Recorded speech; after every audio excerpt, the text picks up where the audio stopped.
Tree Appraisal, the cost approach, from nursery to landscape. We've looked at the philosophy, the field measurements, and the site context. Now we're getting to the question every client asks immediately: what is the number? In tree appraisal, there are 3 primary ways to find that number, but for most consulting arborists, the cost approach is our daily driver. Today, we're diving into the mechanics of the cost approach, specifically, the replacement cost method.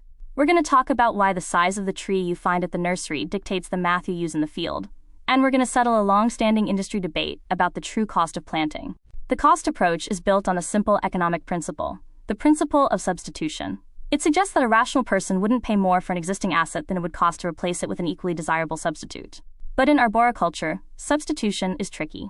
You can't just go to a store and buy a 100-year-old white oak. So we have to start with the largest version of that tree that is actually for sale. This is a foundational TPAQ concept known as the LCANT, the largest commonly available nursery tree. LCANT isn't just a number you pick out of the air. It's based on your local market.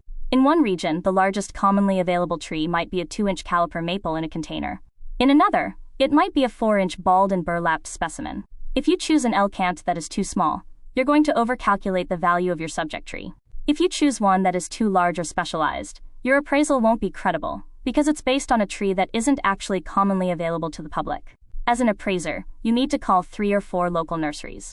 Get their prices. Document who you talk to. That data is the fuel for your valuation engine. Now let's talk about the controversial part. Once you have the price of the tree from the nursery, what comes next? For years, some appraisers treated planting as an additional or optional cost. But the logic is simple but profound. A tree in a wire basket sitting on a nursery pad is not a substitute for a tree growing in a landscape.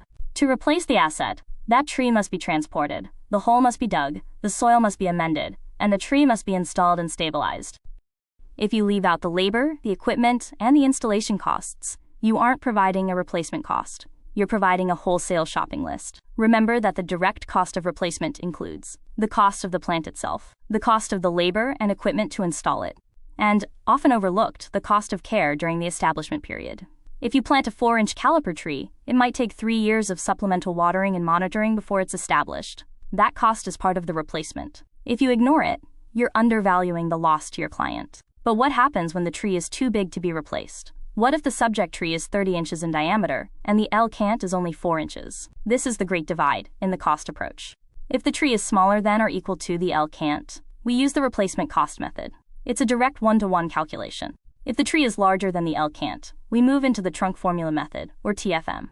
We're going to spend the entire next episode on the trunk formula, but here is the teaser. The TFM uses the cost of the LCANT as a unit price to extrapolate the value of the larger tree. This is where your measurement accuracy from episode 4 becomes vital.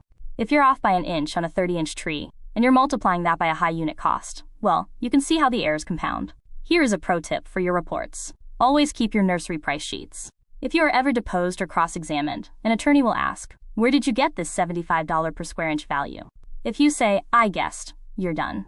If you say, "I surveyed 5 nurseries within a 50-mile radius and calculated the mean cost of a 4-inch caliper red maple," you are untouchable. Credibility is built on a paper trail of real-world data. The cost approach is the most transparent and defensible method we have. It's grounded in the reality of the marketplace. It reminds us that trees are not just nature. They are products that require investment, logistics, and professional skill to bring into our lives. In our next episode, we tackle the big math, the trunk formula method. We'll look at the 2024 updates comparing TFM costs to direct costs, and we'll discuss the limits of its applicability.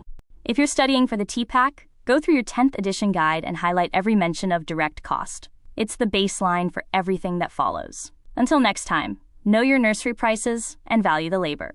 You've been listening to the Arborist-podcast. Our goal is to grow our collective knowledge, one domain at a time. If you enjoyed the podcast, please like, share, and subscribe to help us keep this momentum.